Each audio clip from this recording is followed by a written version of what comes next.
Hey, it's Dr. Garrett, and today I wanted to tell you a little bit about how we can improvise a climbing harness. Now, if you carry a climbing harness around in your bag, excellent. I usually have one in my bag because you never know when you're going to need it. Now, not always do we need these for rock climbing. Sometimes I use them to rappel over a steep cliff or even to pull myself up. So let me show you, if you do not have a climbing harness, how to improvise one. Okay, so let's make our improvised harness. What I have here is quite a bit of rope. If I had my scissors, I probably would cut this down, but I use this for several things, so I'm not going to. And all I have done is I have folded it and put a loop in the middle, and then my tails are hanging off at the end. Now, this is a pretty dynamic rope. It does have a little bit of stretch and give to it, but not a whole lot. Now, what I'm going to do is I'm just going to step over the middle of it. I'm going to take the loop and I'm going to tuck it in my pants just to kind of give it somewhere to hold. Then I'm going to grab one side. And if you got a long rope, this takes forever. And I'm going to tuck it through that loop and kind of toss it down to the other side. I'm going to go to the other side and do the same thing. Grab all the excess rope here and pull it on through.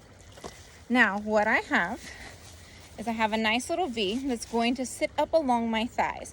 I'm going to start taking this rope and twisting it back and forth.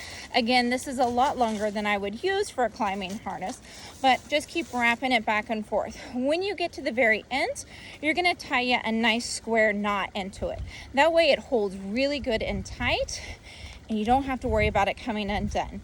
I'm going to take those two loops and I'm going to grab all of the excess that I have and I'm going to cinch it together.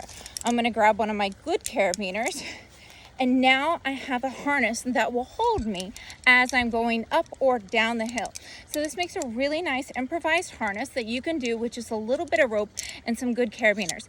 Now, I highly recommend that you're getting really good ones that will at least support your weight, because if you're getting things, let's say from department stores that are just cute and they cost you $1, they will not hold your weight and they will break. So if you have any questions about that, let me know. So now we're going to talk about what happens if you are, let's say, hanging off the side of a cliff. You're holding on to maybe a tree or some debris or some roots with one hand, and a rescuer is going to send down a rope with the other. How do you cinch this around your waist, get it in a nice knot so that you won't fall to your demise if you let go with the other hand? So we're going to pretend like I am hanging on to something with this hand. So it's going to wrap around your back, and then what you're going to do is with your dead end, you're going to cross it over the rope and twist it through. So now I have a little X on my hand here. I'm going to take that over the rope. I'm going to twist my fingers around it, and of course I'll get it stuck, and I'm going to pull that through. And what that does is that makes a one-handed bowline for me to be able to hang on to for my rescuer to help pull me up or guide me up the hill.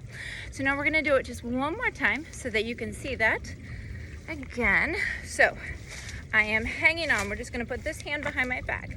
I've got my dead end that just came down over the hill. I'm going to cross over. I'm going to twist this under. Now I have an X on my hand. I'm going to go over it again, and I'm going to take my fingers and I'm going to grab that extra piece of rope there, and I'm going to pull. And then when I lean back, I've got my overhand bowline.